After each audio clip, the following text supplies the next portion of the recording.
Alright, so, hey guys. We weren't originally going to do this, but then I got a message on my Facebook a couple days ago from a fan, John SOTO, who's actually a friend of mine, who said, like, hey, you guys got to do a reaction video for the Ghostbusters trailer? It's like, we can. Oh, yes, we certainly can. So my first thought was like, oh, I bet Ron would like to get in on this. So I texted you and I said, hey, you want to do a reaction video of the Ghostbusters? And I hear like, ... sure. Because I know just reading from your Facebook, you had a very strong reaction to this. Yeah, I'm squirming in my seat, can you tell? But he did have a Ghostbusters shirt, so he's all ready for this. Absolutely. I'm always ready. I always got something Ghostbusters lying around somewhere. Like, if you pan right past here, you can see my autographed Ernie Hudson Ghostbusters photo. I don't know how well you can see that, but... It's right over here in the corner. There we go. If you look over here, I got the Ghostbusters in Lego form. Oh, there's my forehead. I got the Neutrona wand. I got all types of shit. Pretty soon... I can't tell I'm going to get in that, but we'll try. Yeah, pretty soon I will... I'll put up the Ghostbusters poster where I have the rest of the movie posters. I'm fucking up my angles here. There we go. So yeah. Professionalism. There we go. I'm a huge Ghostbusters fan. It's my favorite film franchise of all time. I'm one of the few fans who finds the two movies to be a great experience and not just the first. Mm-hmm. There are reasons why I love the second movie just as well. However, I can't, because I'm a film student and I'm an actor, I can see the flaws and what happened in the production of Ghostbusters 2. I also have intimate knowledge of that because I've studied it all. Yeah. So I'm not really a big fan of the second one. I love the first one. I'm not huge on the second one. It's not a bad movie. The flaws bug me too much. Well, it's funny that this trailer pretty much highlights the issues with the second one. Yeah, pretty much. I've heard. It's almost like this. Like you and I have kind of like. I feel like we've both done our fair share of research, like different opinions about this trailer too. So there's some issues I have with it, especially the way the people respond to the criticism of the trailer. In some ways, that's really obnoxious, and I fucking hate. But I'm gonna reserve that till after we go over the trailer. For sure, yeah. Like let's just go through and react, and then we'll go back, and then we'll completely tear it to shreds. Sounds good to me. So we're gonna try something new with this one. We're gonna like actually have the trailer. We're gonna dissect it piece by piece. Yeah. Disclaimer: we've both seen it before. Yeah. So it's gonna be fresh reactions, but yeah, we're both angry and we're gonna bitch and moan. So. Yeah. Well, I'm going to try really hard to be diplomatic because the issues that Paul Feig and the cast and feminists raise are actually very important issues. Yeah. The issues that why can't females do this? I'm with you on the level. The thing is, if we're going to be inclusive and we're going to have absolute 100% equality, shit that sucks just sucks. Mm-hmm. Yep. You know what I'm saying? And so I'm going to be diplomatic. I'm going to be fair, but I'm going at this. You don't get a pass. Yeah, you don't get a fucking pass. No. All right, so let's watch this turd. All right.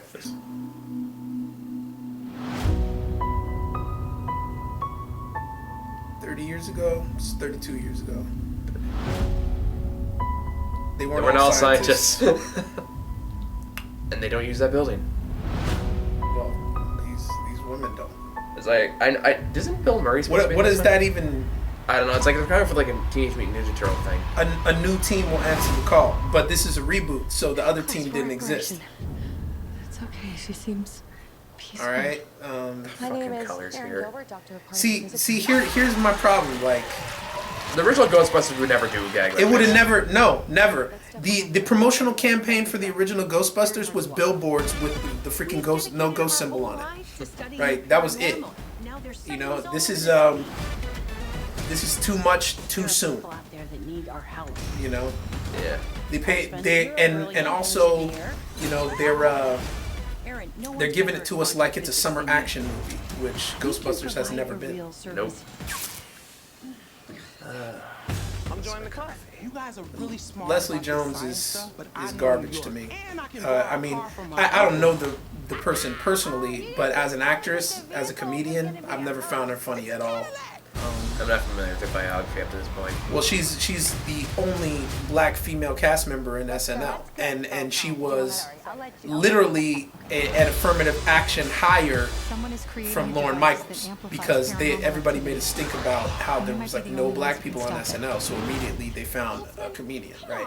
I mean, she has credentials. It's not like she hasn't done anything before, but what is that? I don't know. What is that? She just licked the fucking gun. Okay, and you guys look like you can handle those proton packs pretty well, considering that they're, you know, new nuclear accelerators, right? Yeah, too over the top, too over the top. This is just not Ghostbusters. I don't know why people keep saying it is. It's clearly fucking not. It's not, and it's too much. It's too much. And that shit, I don't get that. I've never found that funny ever. It's from The Exorcist. Yeah. It's from The Exorcist, and it has no place anywhere else but The Exorcist. Okay? That's why it's not funny. Because The Exorcist film was not funny. Okay? That's... I don't know. Your mother sucks cocks in hell seems one of the most funniest lines in all of Hollywood. A little girl with a screwed up face vomiting stuff on people. Oh, comedy gold. You got it, but not back then. You got to understand that back then nobody had ever seen anything like that. I'm being completely sarcastic. Yeah, like just. So yeah, there's the trailer again. We still hate it. Yeah. Okay. I still hate it. Let's address the biggest controversy right off the bat, which is, for some reason, some people seem to believe that if you don't like this trailer, or if you don't, if it doesn't work for you, it's because you don't like the fact it's led by women. And I fucking hate that. Because, like, no, I don't care. I'm fine with having 4 women lead the movie. I don't care about that. I care whether or not it works, or it's good, or it feels like a Ghostbusters movie. I completely agree with you 100%. Kristen Wiig is her name? I think so. And who's the blonde woman? Oh, I don't know that one. I don't know her name. Those two belong there. Okay, I'm gonna go on the record and say that those 2 women cast in this, I'm totally cool with. Yeah, because at least they look like they fit well. They look like they fit. They're not over the top. They're not, you know what I mean? It seems like they fit their character archetypes pretty well. Although I haven't seen the movie, so I don't know where they fit in. I don't know how it's going to end up being. Yeah, I mean, just based on this. I mean, we're based on like 2-minute trailer. But they don't. They're not trying to make an effort to stand out. Like, hey, I'm a female Ghostbuster. No. So that I'm totally good with. They're in their characters. Got it.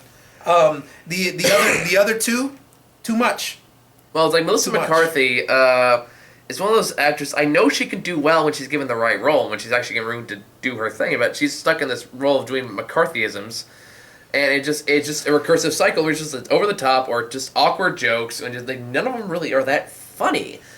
And that's just Paul Feig. That's his style. That's what he relies on. And and that style may work somewhere else. It doesn't work. It doesn't. It doesn't work in a film franchise like Ghostbusters, because Ghostbusters is you put funny people in a room and you don't write jokes. Mm-hmm. You get what I'm saying? You let them react to what is happening to them genuinely. I mean, because like that's the original Ghostbusters was such a character movie. It really was. I mean, and I think we actually reviewed Ghostbusters when it was re-released in theaters a couple years ago. Did you really? Yeah, we did. Okay. Me and Wes took a look at it. It's like it was such a product of its time, and I knew like you can't make another movie like this, and this trailer just shows no, you clearly fucking can't, and they're not even trying to. No, you can't. And my thing about this trailer as well is, as I was telling you before we turned on the camera, Ivan Reitman with the first film, the only reason why it went over as well as it did is because they pared down Dan Aykroyd's original imagined version of the movie. Because the original concept was pretty insane. It was ridiculous. It was huge. Like the video game. Did you ever play Ghostbusters? I actually do like the video game. The size of that, all the shit that's happening in that's how Dan Aykroyd wanted to do the first movie. Okay? Like, he wanted to do the first movie where it's the future, it's like 2099, and Ghostbusters are like calling Terminex. Yeah, okay? Yeah, I remember. It was like some really weird, bizarre shit. Right. It was crazy, bizarre ass shit. I mean, to Ivan Reitman's credit, he got Harold Ramis involved, and he worked on it. And what they did was brilliant. They made it mundane, super boring. Mm-hmm. And then when the weird shit happens, he used practical effects. And because Ivan as much as he could with that. Well, Ivan Reitman is a former magician. So the tricks that he did, for instance, when Dana's levitating, that's a magic trick. That's practical. When the eggs cook out of the carton, that's practical, right? That's not like a special effect that they had to draw in there or whatever. Yeah. So and it's expert use of the special effects of their time and the practical effects. It's a beautiful blend of the two. Very close to Star Wars. Yeah. A lot of people who worked on the Star Wars trilogy worked on Ghostbusters.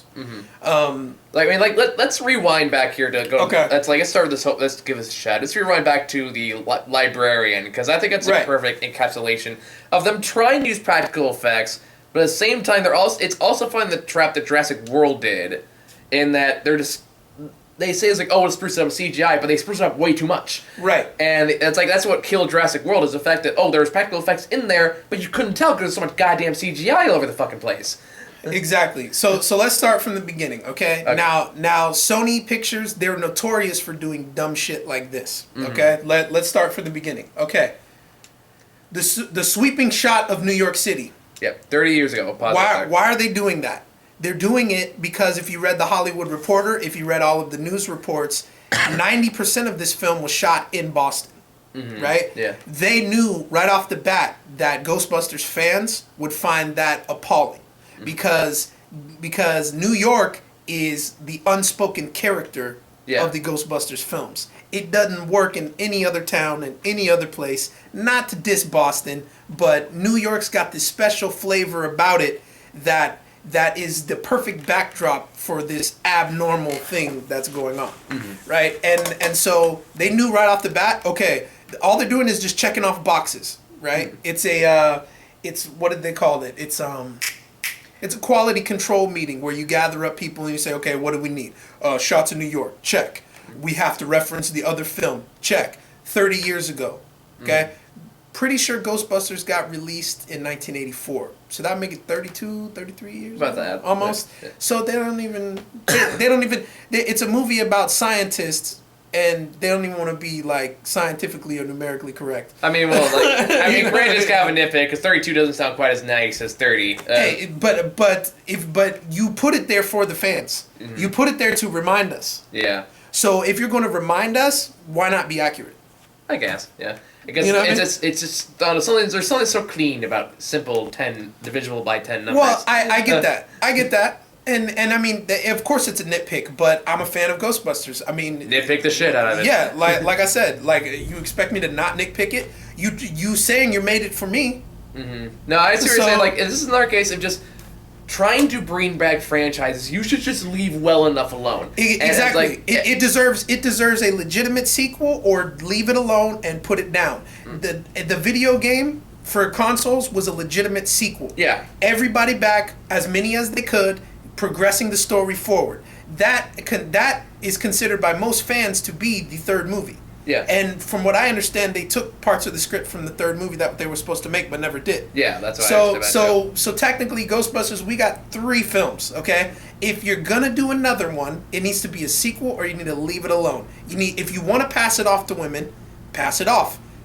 We gotta have some transition here.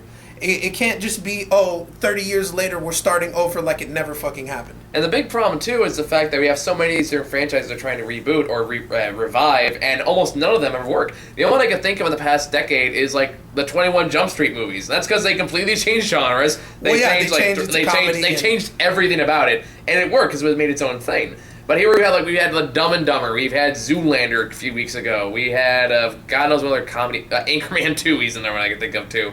Right. They tried to do Conan. They tried to do Conan. Yeah, we'll see what they basically just Terminator which was a disaster. We had Jurassic Park, which was bad, but that made millions of dollars.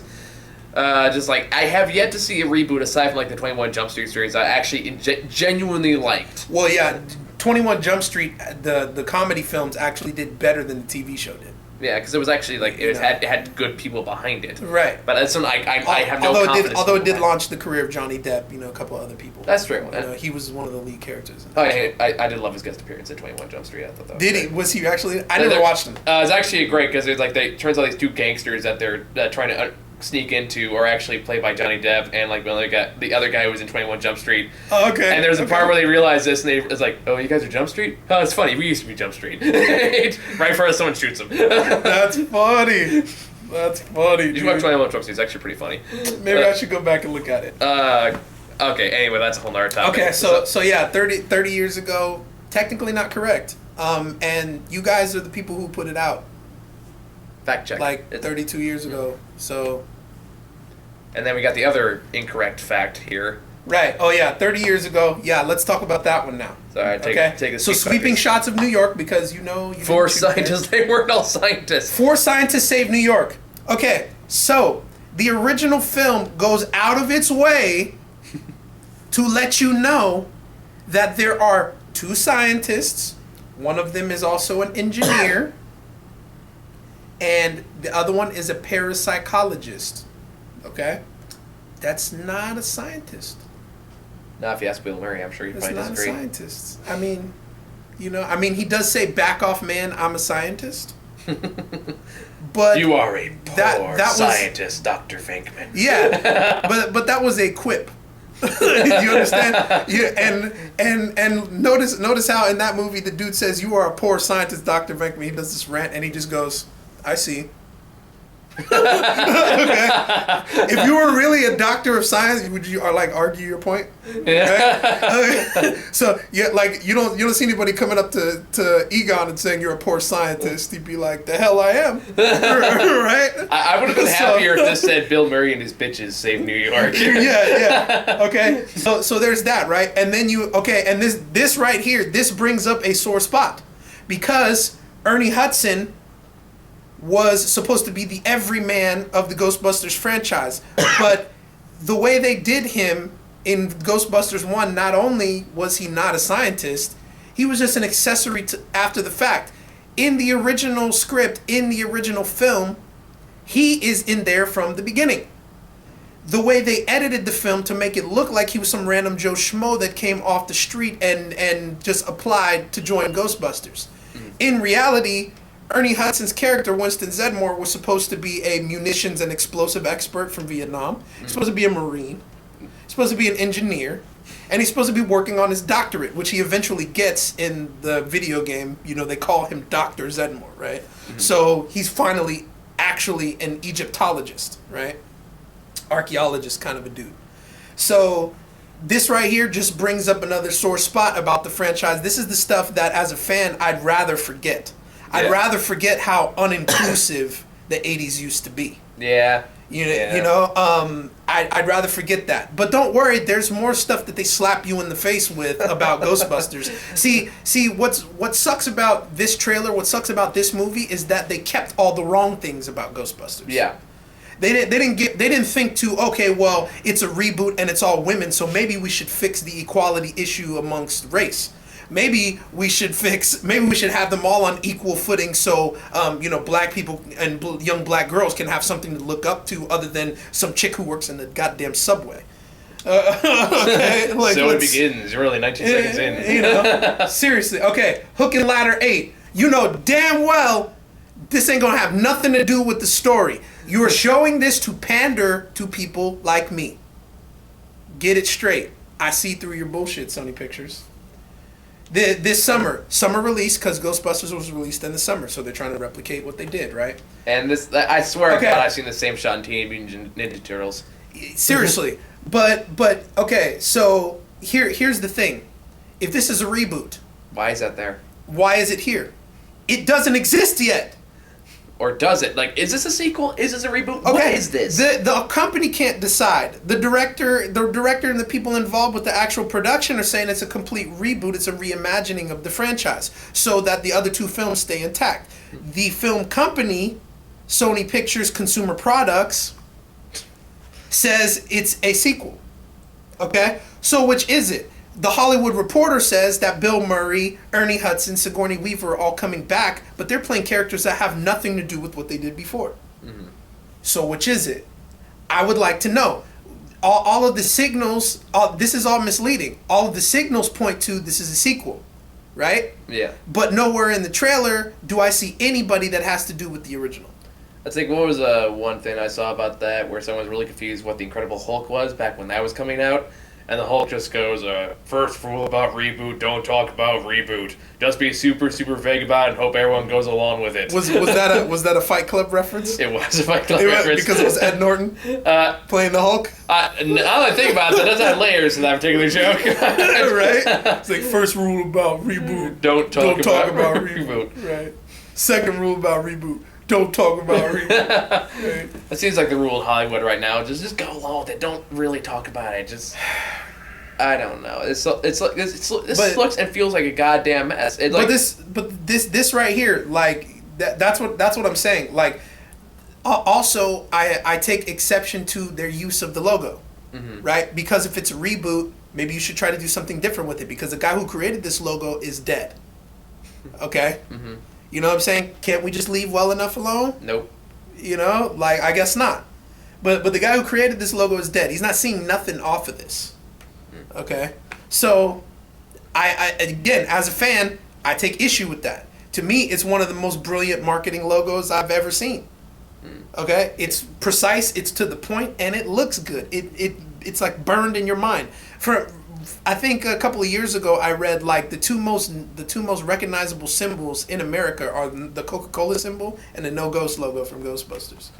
You know what I mean? And then I think after that was like McDonald's. You know what I'm saying? But yeah, like for a 1980s film to be put into the National Film Registry, for this logo to be put on millions of T-shirts being sold all over the United States, and most people wearing them today don't even know what it's from. You know, it tells you that it's more important than you guys are treating it. Yeah. You know what I mean? And so to just, you know, I guess if it makes sense in the movie, then it's okay. But right now, as a trailer, I'm like, what are you trying to tell me? I mean, just to play devil's advocate a little bit here, like, I get why they're doing it. Again, it's trying to follow a trend that a lot of reboots in the past few years have done. Like, again, with the Teenage Mutant Ninja Turtle thing, where it's like they're trying to be, like, slightly grittier, but at the same time... See, I liked that, though. I like it's because Ninja Turtles started out gritty. You read the original comic books, that shit is off the chain. Oh, yeah. The first movie was an independent film. Okay, it didn't get made by major studios and hype because there was no hype surrounding it. There was the cartoon, but it had come off this comic book, and so it was in a perfect space for it to be what it was. Yeah. You know, the second and the third movie suffer because of that, because it lost its grit. So when they brought it back, I wasn't necessarily that upset, but it's not even like it's not even that. That's not my point. My point is, like, this is a trend you see in a lot of reboots going on nowadays, and this is clearly conforming to that Hollywood trend at the moment.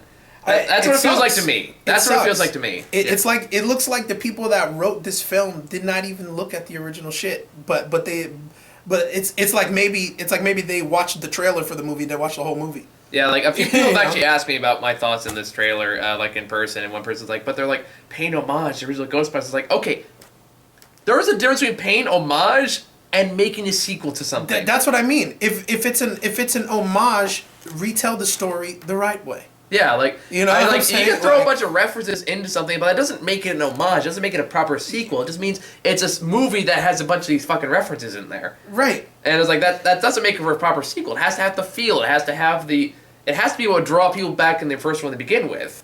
But if you don't have that, that's not a proper sequel. That's just, we're just using this name to cash in because it's recognizable. Right. And yeah, so like I take issue with the imagery right off the bat. First of all, this trailer's edited like shit. Yeah. I saw a fan edit of the trailer, and I was like, wow, that actually makes me almost kind of want to see it. I saw that exact same edit. It was already 10 times better. But yeah, this one was edited like shit. They slapped it together. You know, so okay, a new team. Okay, so again, is this a reboot or is it a sequel? If you're referencing a new team, that implies that the other shit already happened. So... what is this? I guess really comes down to, we would like to know, what is this? What is it? Tell me what it is so I can properly prepare my expectations. What is it? So come up with a decent answer, or at least come up with a better trailer that gives us more like, what the hell's going on? Whatever. Okay, so yeah. So there we go. Okay, so a new team. That should hint you off, that should tip you off to the fact that this is all very confused. Okay, so All right. Initial reaction when I see this. First of all, I can see the blonde girl fitting in fine. like I said, yeah, Kristen Wiig and the blonde woman over here, I don't know her name. That's the only reason why I'm not saying it. It's out of respect. Okay? First, initial reaction. Okay? This looks exactly like the living room area when you go past it in a haunted mansion in Disneyland. It does. Okay? Even the ropes. Okay? This is very number true. one. Number two, shameless fucking product placement. Oh, The yeah. fucking Pringles. That's Okay. Sony. That's Sony all That's over. Sony all over. That's what I'm saying. Because like 4 or 5 companies own everything in America. Mm-hmm. Okay? So that shit right there lets me know this is about selling shit. This is not about what it actually is. It's a far cry from way back in the day when Egon's sitting at the table eating Cheez-Its, okay? Or they're drinking Budweiser Or or Twinkies. whatever, right? I'm sure that had a bit of product placement as well, but again, nobody knew what that film was going to be. They still made it work even then. Right. Like, everyone's so close to Giant Twinkie line. Right. And so, okay, so right off the bat, what I see here is I see boom. With their Sony camera. Right. And there's a Sony product placement camera too. Good catch. Okay, so I wouldn't be surprised if you know the suit that she's wearing with the skirt was made by some kind of famous designer. Michael Kors or something. Right? Yeah, some shit like that. But yeah, right off the bat, I'm seeing, okay, we're appealing to a younger audience, okay? So Oh, look, it's 4K. The camera's 4K. Super high res. Of course. Yeah. Of course. Only the best for the Ghostbusters. Right. With these scientists that apparently have all the money in the fucking world. Right. Yeah, yet they live out of a Chinese restaurant on the top floor, right? So yeah, all this product placement going on. I'm seeing all the shit. They're trying to appeal to a younger audience. I can already tell. It's Haunted Mansion all over the place. And if that didn't tip you off about the Haunted Mansion, This is what shit, fucking bothers me right This here. right here. This is what fucking bothers me. Because I look at that shit. I mean, like, even, like, the Ghostbusters at its most goofy, even the fucking video games, didn't use this fucking obnoxious color scheme. And Yeah. I mean, I usually like colors when it's appropriate. Like, I love, like, anime movies that But use, it's like, vivid colors. it's too fucking much. And It is. And here's the thing. Here's the thing. I mean, if we're gonna go into the lore of Ghostbusters, right? You know, ghosts derive all their energy from electromagnetic fields. Yeah. Right. So if it's a dimly lit room, the ghost should be dimly lit. Mm-hmm. Okay. Yeah. And that's super nitpicky. But I'm geeking right now. I'm geeking out. Yeah. So yeah. So it should be dimly lit.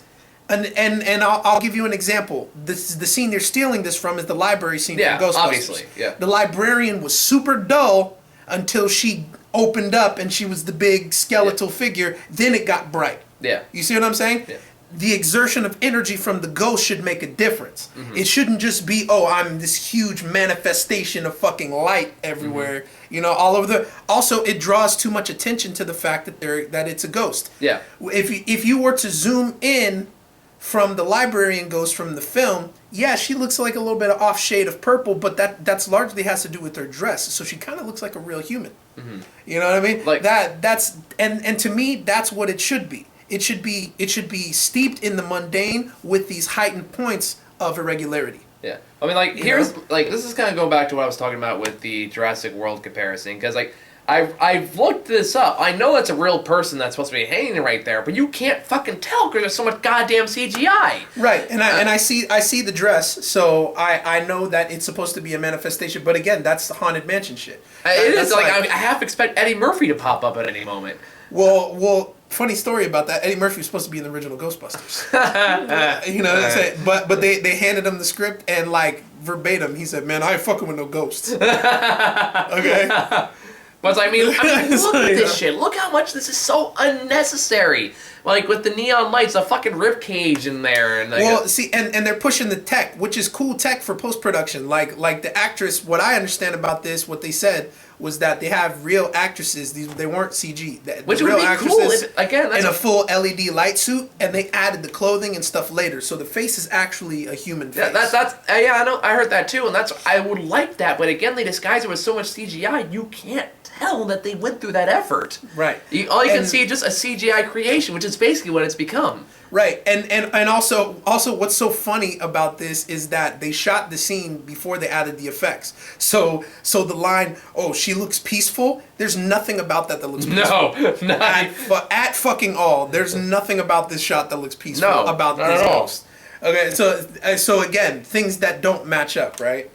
And I think if they would have went the librarian route with that would have made more sense. You know, where if it's a dull, benign figure that happens to be a manifestation of a ghost until you get close, and then it's fucking. You know, I mean, is this supposed to be like a princess or something? Like she's wearing a crown. She looked like some sort of duchess or queen or something, right? And then they got the next joke, which is another just right, which is too much. It's too much. Because like, yeah, it looks peaceful. Yeah, how do you look peaceful? Okay. So the projectile vomit. So the projectile ghost, mucus, vomit, slime, right? Oh, way over the top. Too much. It's like none of the Ghostbusters would do this. Yeah. Like this is something Paul Feig would do, but it's something that the Ghostbusters would never do, and that's what I'm talking about. It just comes that the director says he wants to respect Ghostbusters, but he clearly doesn't understand it.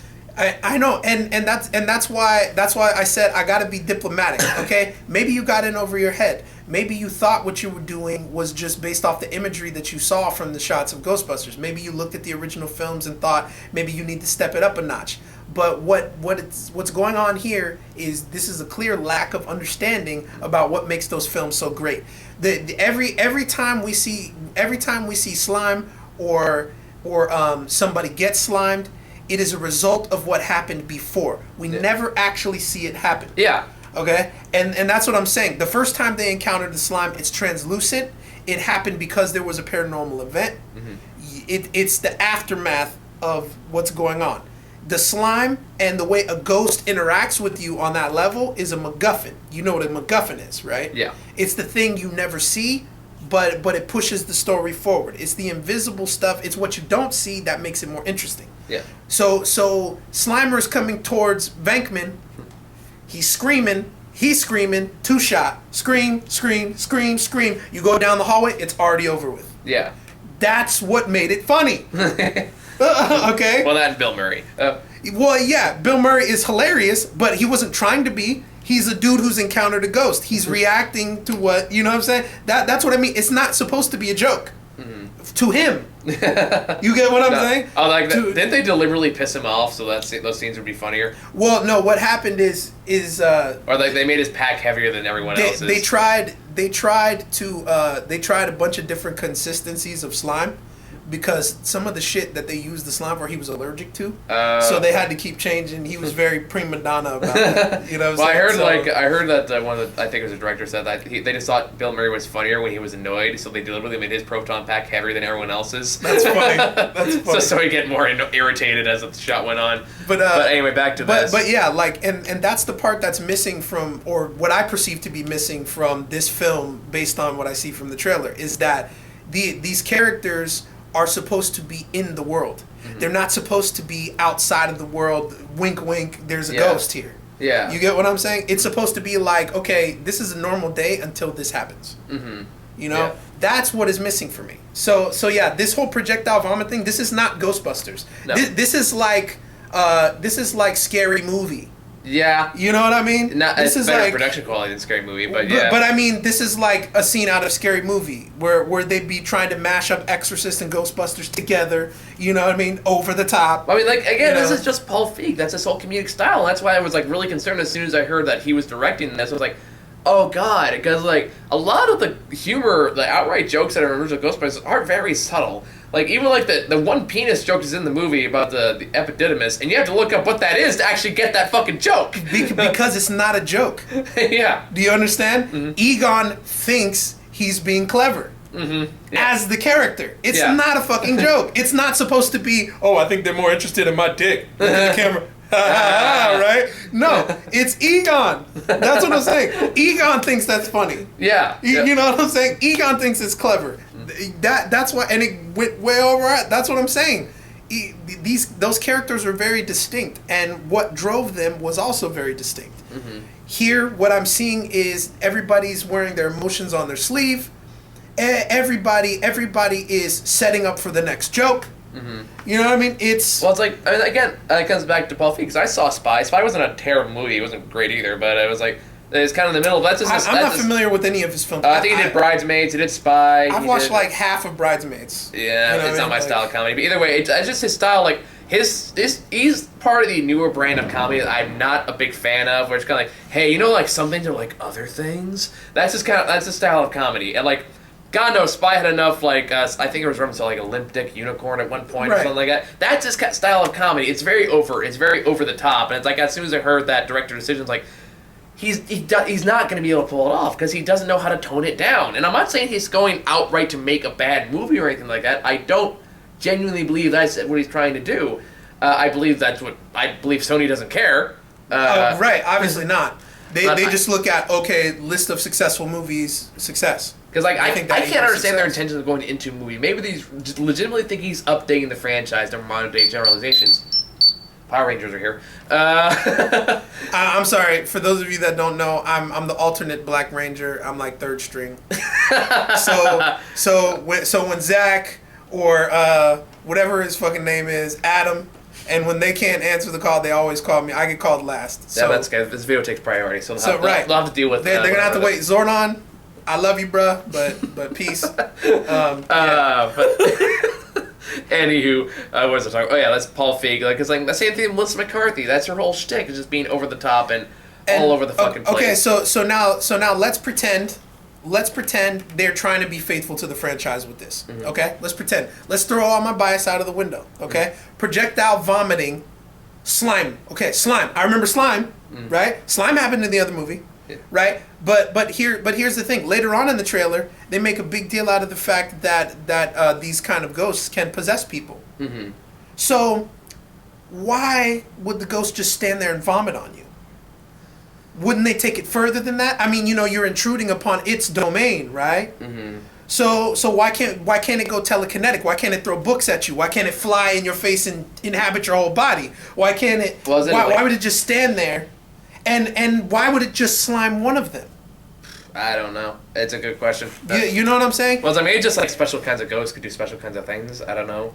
Yeah, but I mean. Or maybe just a way to tell a really dumb joke. But yeah, Slimer slimes you by passing through you. Yeah. You get what I'm saying? Yeah. It's just a part of what Slimer is. Mm-hmm. It's not like he meant to do it.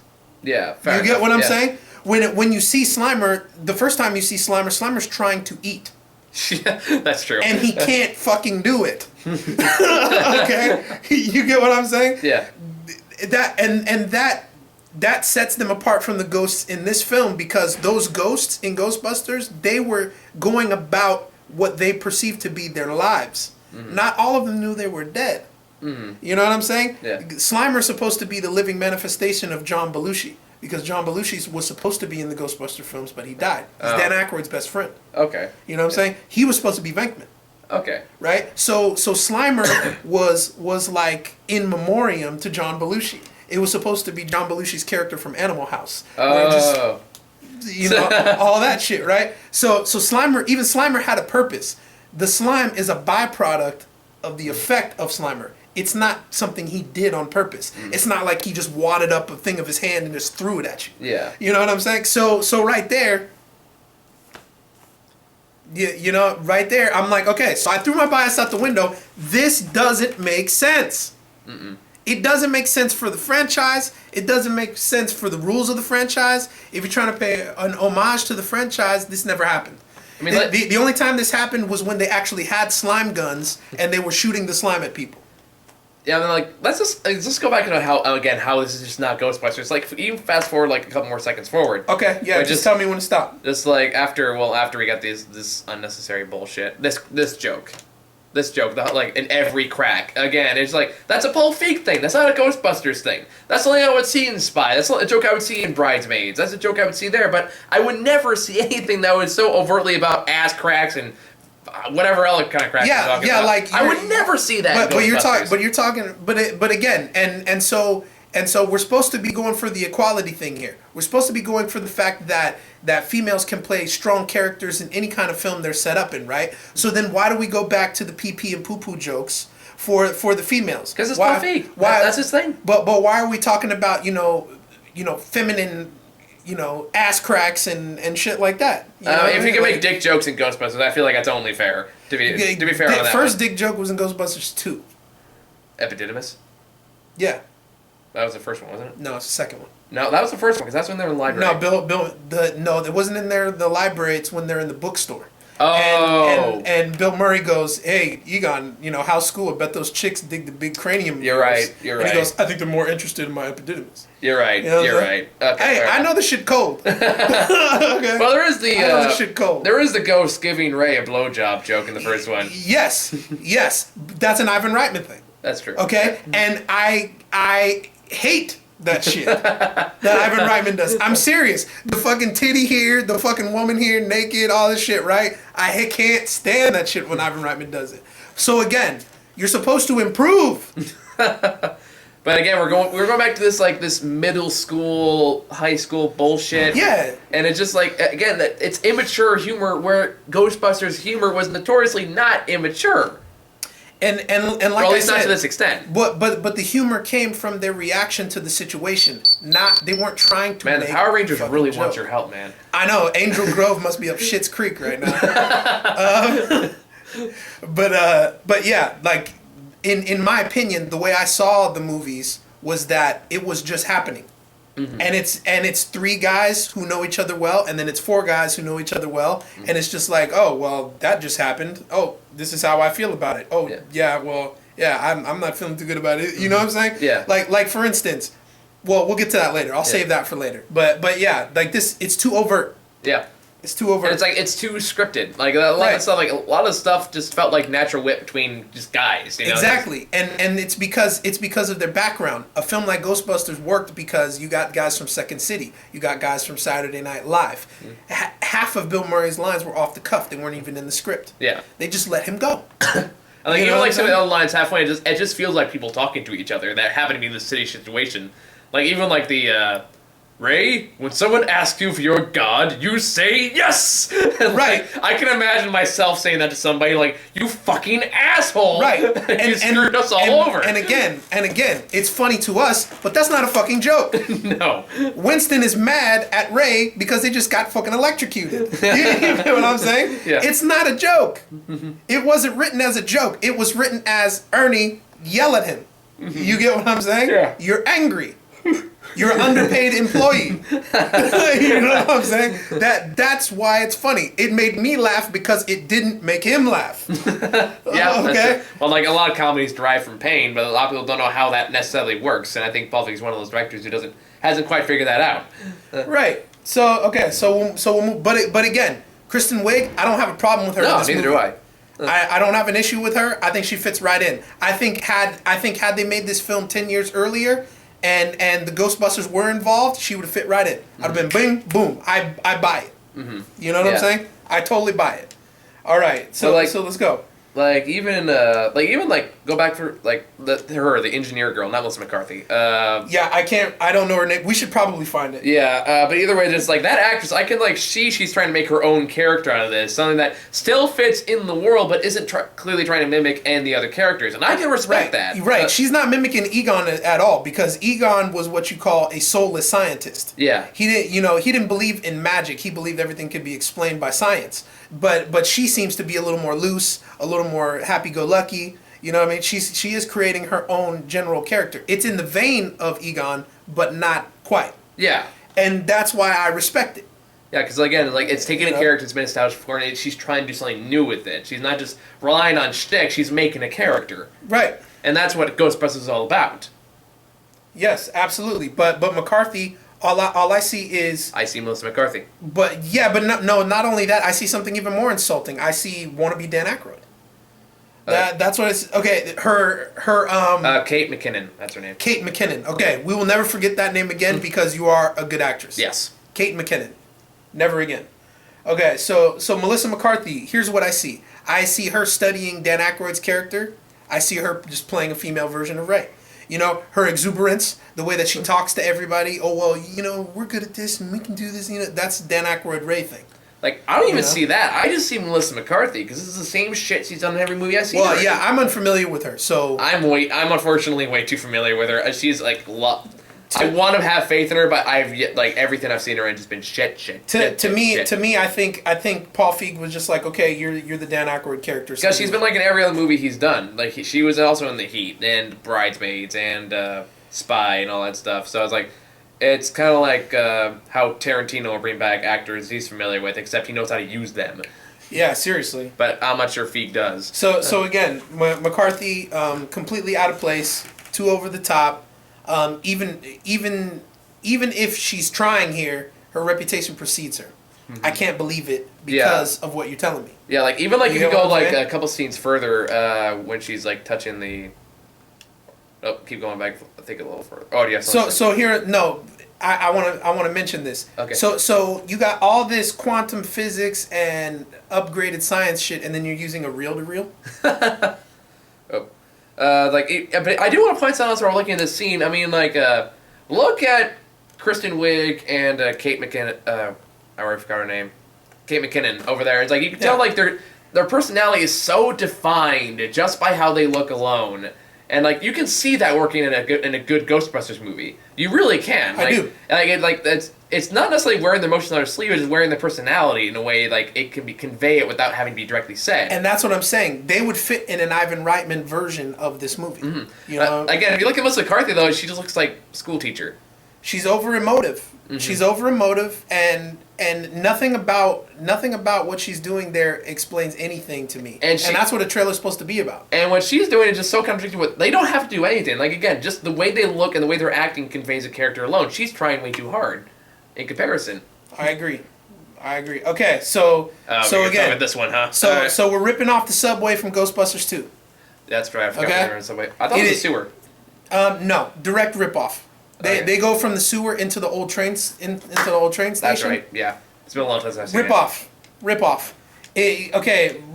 off right here, and they're ripping off from the scene with Cheech Marin in the montage of Ghostbusters 2 from when the Titanic arrives. That's right. Yeah, that one I remember. They're ripping off of it, and now here we see again all of these humanly ghostly figures. Why are they all Haunted Mansion blue? You know why? Like every ghost can't fucking be the same. I don't understand why these... Like, there's so many decisions here that's like, I genuinely don't get this. And I genuinely don't understand why so many people are overlooking these things. Not only this shit hurts my eyes. It does. It's really bad. Okay? This shit hurts my eyes. This is not pleasant to look at. Like, I'm having trouble right now.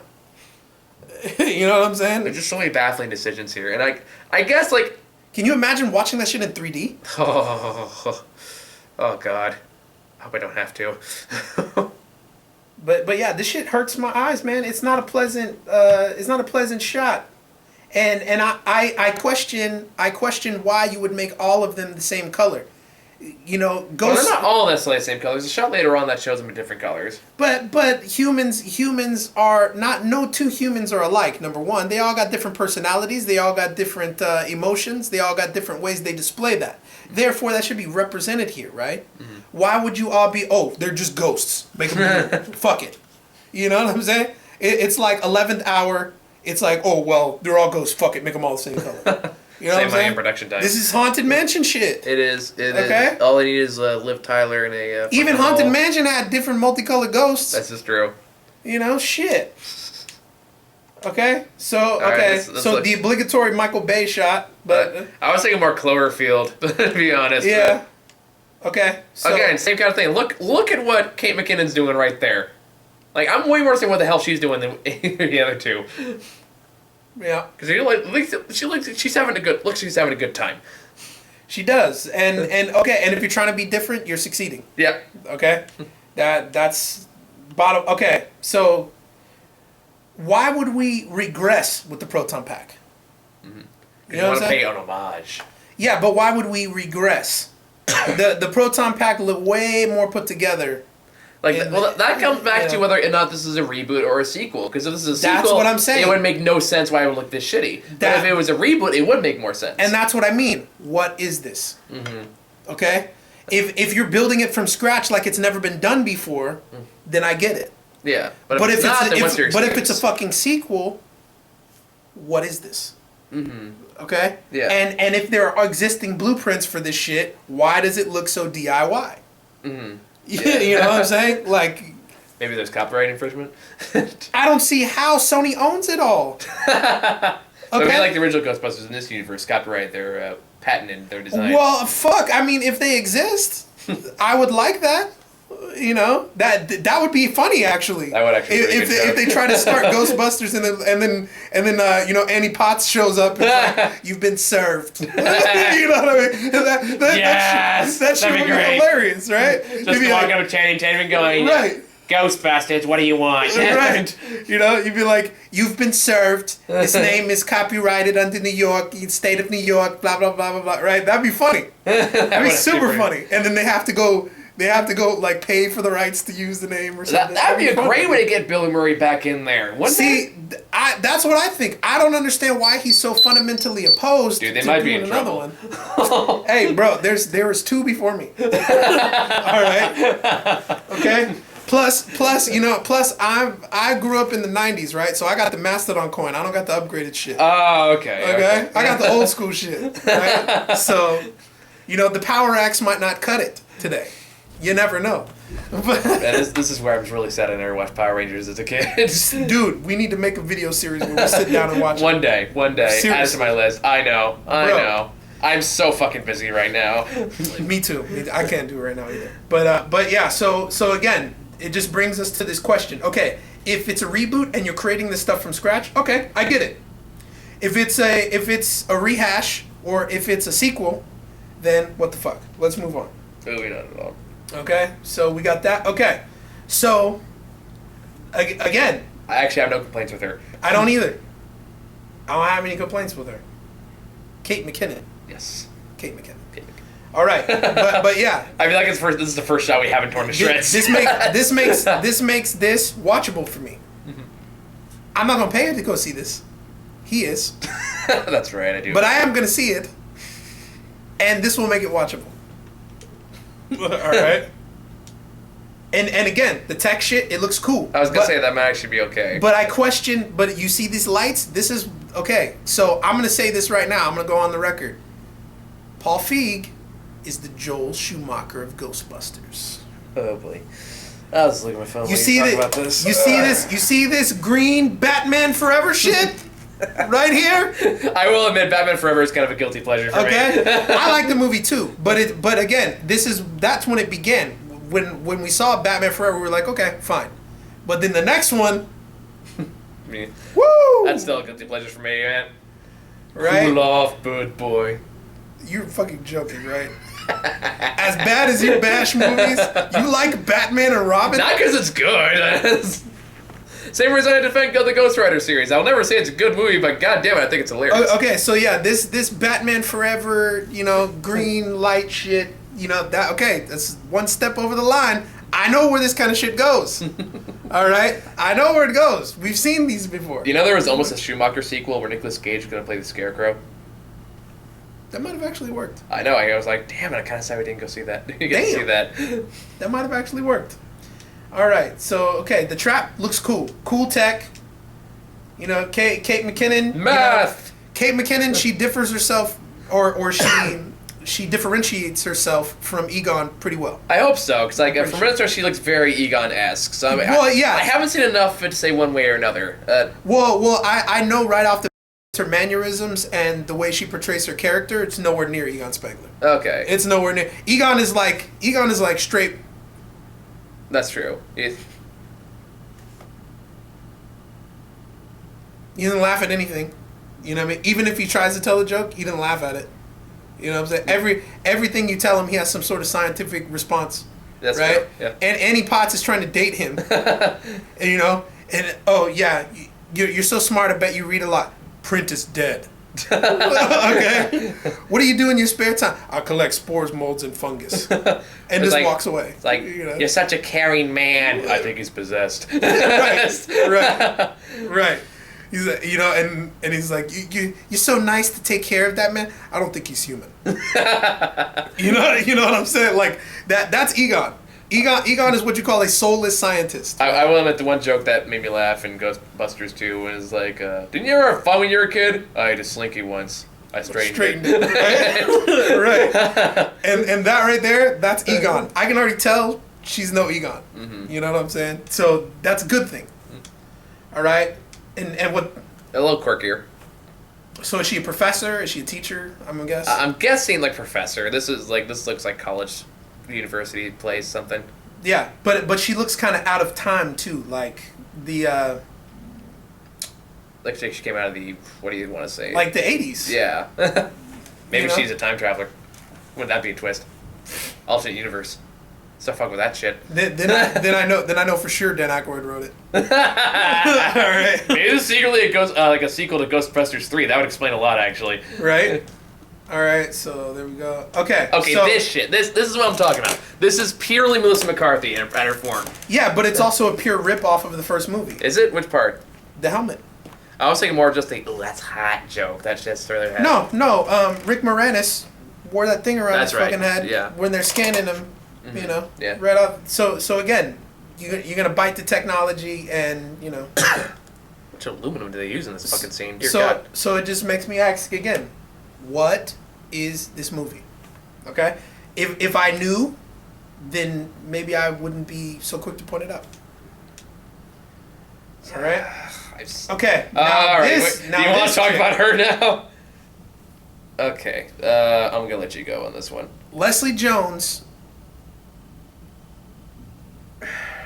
It completely magnifies everything that is wrong with not only this movie, but the original Ghostbusters movies.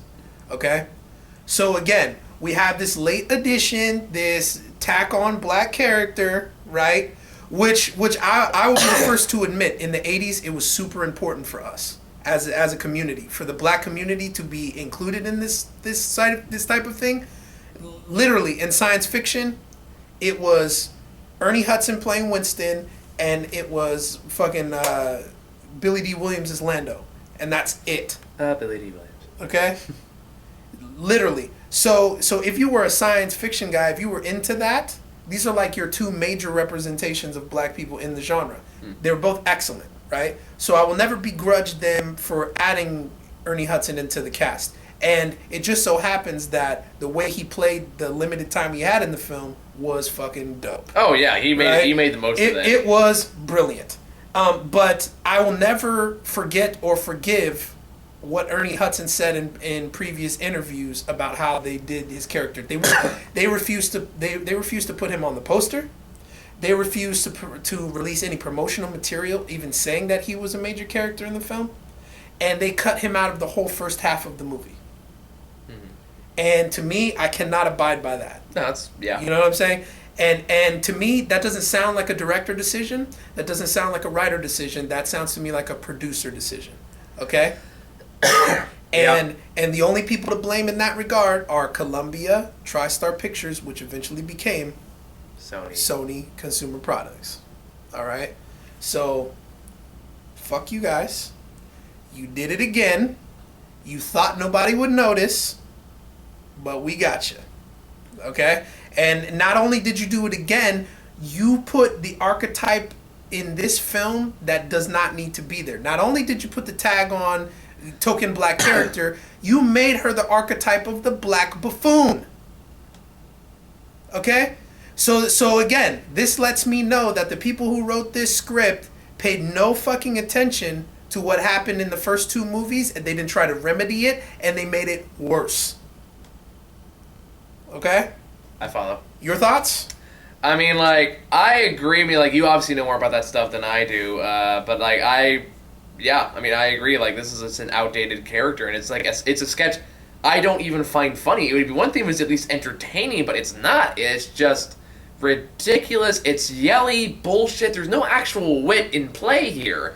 It's just, I'm going to be obnoxious. I'm going to be this big black woman. I'm going to just punch people. I'm going to say, oh, hell no, and shit like that. I know, and snap your neck back, like being a chicken head and stuff. And it's like, it's overdone crap. And it's not funny. That's what it comes down to. It's like, it'd be one thing. Oh, we lost our signal there. No, it's okay. We'll get it back. All right, there we go. All right. So it's not funny. It's not entertaining. It's just like, I've seen this so many times, and it wasn't funny then. It's not funny now. Right, but again, this is why people bring this shit up at the Oscars. This is why people talk about this shit in Hollywood all year long, every year since Hollywood's inception, probably. Okay, You know, you got characters like this, and these are the only opportunities that you give black actors. Yeah. Okay? You don't try to create their characters in a larger way. Like, we got lucky with Winston. We got lucky because I'll tell you what, had Eddie Murphy actually been a part of Ghostbusters, it would have ended up looking like this. It would have. It absolutely would have. They would have Eddie Murphy the crap out of it. Yep. It's the same reason like what happened if Will Smith got cast in The Matrix. You know they wanted Will Smith to fight the hell out of that script if that happened.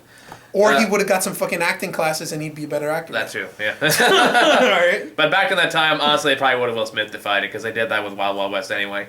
Well, I'll take Jada over Will any day. Fair enough. You know, But- and I'm a Will Smith fan, music and acting. I mean, just like, no, you're absolutely right in the fact that it's just an outdated character type, and it should have gone out of date years ago. Right. But it's So still why does it persist? It's worth examining now. No, you're right. It is, especially in a time where we're talking about more about that stuff now more than any time since I've been alive. We're talking about that more than ever. Exactly. It's good for a box office. You'll get people to go see it, but is it ever going to be Oscar worthy? No. But like, Never. I know the actress has come out in defense of all this and saying like, "Hey, whatever, it's just a character I played. Don't take it so seriously." But at the same time, it does still stands as an example of a ongoing problem. It is a huge ongoing problem, and again, I can't take you serious. So that's not the issue. Mm-hmm. I see what character you're playing. I don't take you seriously. Mm-hmm. That's the issue. Okay. And it comes back to the writing and the acting too. Like, I feel like it would at least be tolerable if I didn't feel like she was actually playing a character, but she's clearly not. Again, she's playing a caricature. And that makes it all the worse, because, like, okay, like, Winston, for example, they made that, I mean, it had a very bit part in what was a harder part to get to begin with, but he made it his own. He made it feel like a genuine character. And this does not feel the same way. And if Ernie Hudson's character that they wrote prior to him getting signed up with it, if they had allowed it to exist the way it was supposed to be, he was ridiculously overqualified for that job. Yep. Okay. He was ridiculously overqualified. Mm-hmm. All right? And that's what bugs me. Okay? So well, we can't have a black man doing this, so let's cut it in half. It's more funny if he's an old black dude looking for a job, like, because all black people are broke, right? You know what I'm saying? That's what we're getting. So again, 32 years later, we're still here. We're still fucking here. And the fact that these opportunities are not being presented to black actors to further their acting range, the fact that you're willing to take a job like that when the script has you like it is indicative of that. Mm-hmm. You know what I'm saying? Yeah. Let's keep looking. Run out of battery power on the camera. All right. Okay. All right, so again. Yeah, you guys know all this about this science stuff. Yeah, you guys are good at the science stuff. Because I'm a black person. No way I could ever know science. Yeah. Right? Like I saw that coming put on Facebook. It's like, for some reason, I was like, why the hell isn't she a scientist? It's 2016. Like, why not? It's 2016. Okay?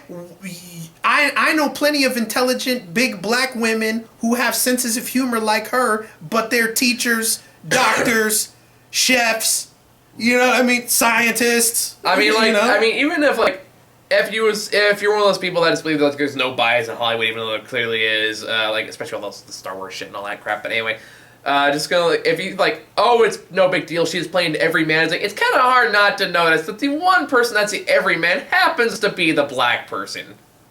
Like, It's not by mistake. I know it's not by mistake. It's not by mistake. And when I can see that, that's a problem, because I'm usually pretty bad at taking shit like that. And here's the problem. It's because Hollywood writers don't know enough black people to write black people. Mm-hmm. So what they do is take their experience for what they've seen on television, what they've seen in a limited perspective. Mm-hmm. No, okay, like a method actor like Johnny Depp will go hang out with homeless people to figure out what it's like to be homeless. You don't ever see Hollywood writers wanting to write black people and go hang out with black people. Yeah.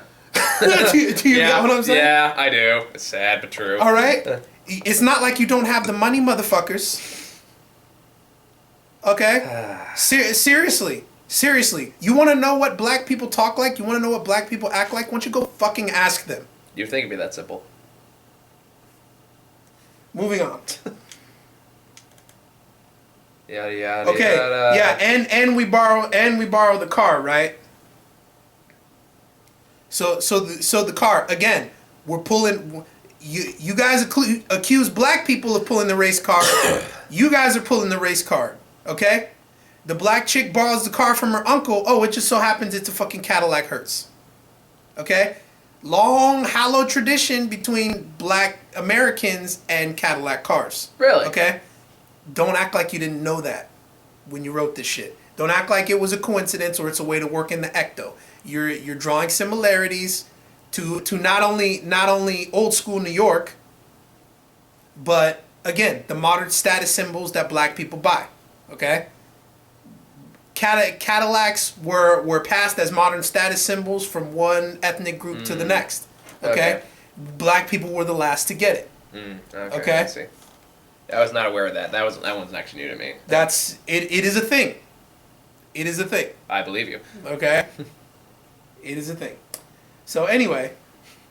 Oh well, yeah. Perfect. Have you ever heard that song? Be thankful for what you got. I feel like I probably Old school 1970s soul song. Though you may not drive a great big Cadillac. Oh, okay. There it is. Yeah. Okay. Okay. There it is. Oh man. All right. So dumb joke. Yeah, dumb joke. And But you there had wasn't even. Oh, no parking age. and you had the fucking nerve to call this the Ecto 1. I know, right? At least give it the Ecto 2. Again, is this a sequel or is this a reboot? Again, you called it the Ecto 1. That is not the fucking Ecto 1. The Ecto 1 is one of the most famous movie cars in film history. And I've actually seen it. Okay? It was so good that they didn't make a movie, but they renovated the car. They rebuilt the fucking car and drove it around. Because it's that fucking memorable. And there was no movie. That's actually 100% true. I saw the driver and I went to San Diego Comic Con a few years ago. Yeah. They had the alien face hugger from Aliens in the back seat. It was kind of funny. awesome. But yeah, like the Ecto 1, iconic. Okay? Call it the Ecto. Call it the Ecto A. The Ecto 1A. The Ecto 2. Okay? The W Ecto for women Ecto. Okay? Call it something else. Alright, anyway. Trying too fucking hard. Okay? And this right here. Again, this is Melissa McCarthyism all over. Right. Let's go. Oh, you gonna say, Her whole thing is like awkward humor or obnoxious humor. That's Miss McCarthy in a nutshell. It's one or the other. There's like very little middle ground. Right, and again, we got the stereotypical black woman. Okay, you got the braids with the multiple hair colors. You got a fucking necklace with your name on it. You know, you got get the fuck out of here. Okay, I probably know in my entire life, I've probably met like 10 black women who behave that way. Meanwhile, Kate McKinnon's still looking like she's having a fun time. Yeah, exactly. Well, it's because she's focused on the scene. Everybody else here is like, yeah, I'm in Ghostbusters. Yeah, you know, this will look great in the trailer. I know. Fuck. Such a dumb joke. Stupid. Okay, so here we go again. Flash excessive ass fucking CG. Flash over substance. That's okay, right. Flash over substance. You want to know how many times we see the Ghostbusters use their proton packs in the first movie? I want to say 2 or 3 times. I may be wrong. I'm usually not. I'm gonna say 2 times. How about you say so Okay. yourself? When they trap Slimer in the hotel, they use the okay, so 3. No, you're right, because Dan Aykroyd shoots the stream at him, and he runs. He slimes Peter. They go into the dining hall. They trap him. Yeah. Technically, you could probably count that as 1 time. You could. You could, but since there's 2 different sets of film, we're gonna call that 2. Yeah. All right. We don't see the proton pack again at all until they're on the rooftop. Mm-hmm. Okay. Yep. That's it.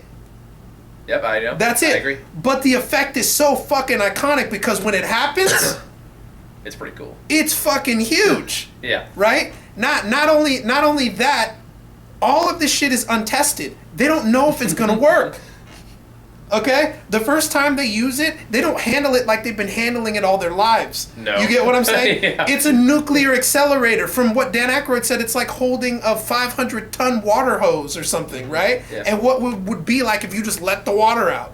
Okay? So again, that goes to acting chops, that goes to realism, practical effects. Also, when they used the proton packs in the original film, when they shot it, there was practical effects all over that shit. Yep. Okay? You had pyrotechnics, you had the LED lights, you had all that. They pin blocked and animated shit over the top of that. Right? So, again, another difference from this film. This is excessive. It's excessive. No, I agree. You gotta move a little faster though, because we're running out of camera battery. All right. Okay, so Slimer again. Okay, this is like again. I think the Black Nerd. We both watched the same video. They kind of described this best. Like, this looks like it's trying to be like a big epic third act, and that's not what the first Ghostbusters really was trying to do. But if you notice here, you see that. We have like that reference. That's a big Twinkie. We have Taxi Driver reference over there. We have Sony product placement over there. Yeah, but we have Papa John's right there. But this is from but half of this is from like 20, 30 years ago. Taxi Driver came out years ago. So they're doing something with the timeline. Okay. You understand? That's the old Coca-Cola sign. But there's a Blu-ray advertisement right there. So. Right. It's like half of New York is being turned into old school New York. I don't know. I guess like that could be the plot line. Maybe. As good a guess as any. I don't know, but now we're seeing dark green ghosts, and light green ghosts, and light blue ghosts. Ooh, big variety there. Woohoo! Okay. This just does not feel like Ghostbusters. In any Yeah, way, shape, and why do you have that flyby when all the Ghostbusters are standing in front of you? Because it looked good in the trailer. That's exactly what it was. Again, that makes no sense. That's the way a lot of movies are. This is the only one I don't like between those two. Yeah. This feels a little tacked on. This feels like just we're trying to be funny, so we're gonna make this joke. McKinnon and this doesn't feel like something Kristen characters Wiig would do. Maybe they would. Like again, we're just basing this off a 2.5-minute trailer. Right, because we've never seen the movie, so yeah. So like it could be wildly different. It's happened rarely, but it happens. But to me, well, like the closest thing we got to a actual joke in the first movie was when Egon is walking down the hallway and he's like scanning people and he like pushes one of them. You know what I'm saying? Like that's really one of the closest things. But this, to me, it's overdone. Mm-hmm. No, I agree. This is an example of the overdone comedy aspect. Okay, so whatever. so Flash what over is that? substance. It's I don't even know what I'm looking at. But I see a shit ton of product placement going for Wicked and Yeah, and more Sony shit. Yep. Everywhere. And Disney's Alice over here. Oh, or yeah. is that Aladdin? That Might be Aladdin. I think that's Aladdin. Okay, but yeah, like I'm saying, ghosts appear because they're tied to some place. What is the big top performer doing in the middle of? He never got to finish his act. I guess. Okay. Okay, and this is goes. So this goes to feminism. Okay, I consider myself a feminist. Yeah. I am for equality. I'm for equal work for women. I am for judging them based on their merit and skills. Okay? So I have a question for you guys. All of you feminists who are approving of this film and you do not like patriarchy. Okay? Okay. She just licked a gun. A gun, any kind of gun, is one of the most phallic symbols in American history. Okay? She's licking a gun. Like it's a penis. Okay? What the fuck? How can you guys be okay with that? Not to mention that this was written or co-written by a man. No, I'm totally with you. Am I off base here? No, he sounds pretty reasonable to me. Okay? I'm like, this is the kind of shit you guys hate. Okay? This is like the dual gun Lara Croft booty short shit. I mean, like... Okay? Like, seriously. Again, kind of to play devil's advocate, I know a lot of feminists have also been approving these other Paul Feig's other movies too, like Spy or The Heat and Bridesmaids, and those movies are full of shit like this. But maybe that's just par for the But again, course. you're overly and what hurts me even more is that this is one of the actresses in this film that I like. Mm-hmm. Okay, you're going out of your way to over sexualize her. Mm-hmm. No, again, overtly. Yeah, I agree. You know what I'm saying? This does not go to equality. This is like, oh, look at the cute blonde chick lick the gun. Okay? Now, not only that, I am fundamentally opposed to the Ghostbusters arsenal or tools looking like weapons. Yeah. I'm fundamentally opposed to that because that is not what it was about. They were scientific tools that just happen to have this large effect, right? You're now weaponizing science. Yeah. Okay? Right. That's a no-no. That's a no-no. Part of the reason why we loved Ghostbusters was because it didn't fit into any societal norms when we were kids. In the 80s, it was all about high body counts and machine guns and shit blowing up. But you got Ghostbusters. These were tools for what they did, which was to try to capture ghosts and limit human casualties. Right? They fucked up a lot of shit in the process, but they never hurt anybody. So I'm fundamentally opposed to these even looking like guns. Yeah. Because it was completely on the other side of the spectrum. Mm-hmm. You know what I'm saying? So, okay. Yeah, but again, this goes to feminism. If you are truly a feminist, you cannot overlook this. You cannot overlook this. You either have to confess with your mouth that, okay, I see it and I accept it, or, yeah, that's kind of messed up. Okay? There's no gray area in between that. She licked the gun like it was a straight up. Like, now, do you think there was any wrong answer one way or another? I think it's. I don't think there's any wrong answer, but we have to acknowledge this. Okay. We have to acknowledge that. Okay, this is supposed to be about female empowerment, but we're still going back to the sexualized bullshit. Like, I agree with this. Like, I just want to make sure to make it clear the fact that. Let's make it clear. Like, if you think one way or another, that's fine. Just make sure you acknowledge it. You just can't ignore this. Okay. You just can't ignore it. I just want to get that out there so make sure we're not like drawing battle lines. Like, oh, if you don't think this, and you're not a feminist. Well, no.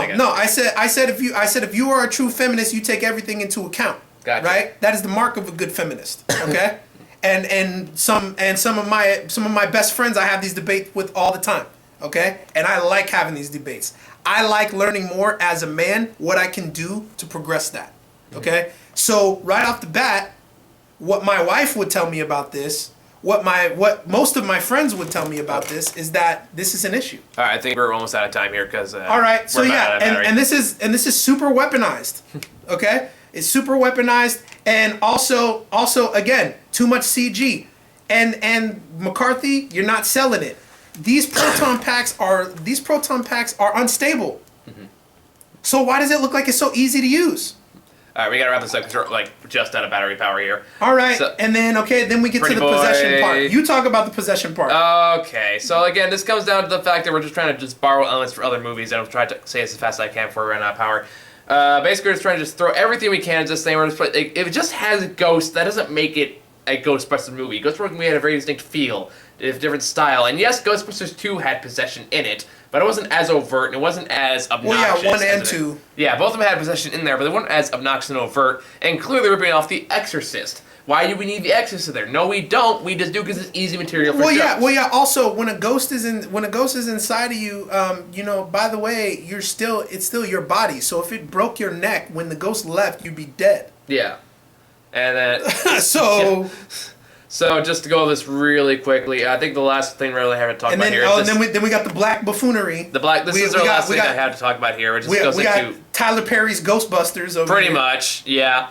And that's really the biggest thing I have a problem with. Oh, the devil is a liar! Oh, I'm Mammy!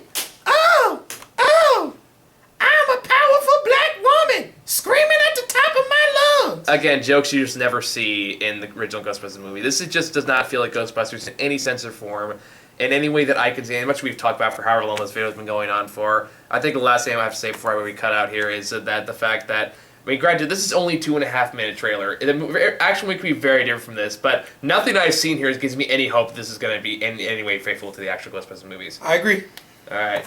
So sorry, I had to wrap that up really fast, guys. I'm getting the symbol of doom here. So thank you guys so much for forever. I know. We'll have more to talk when the actual movie comes out.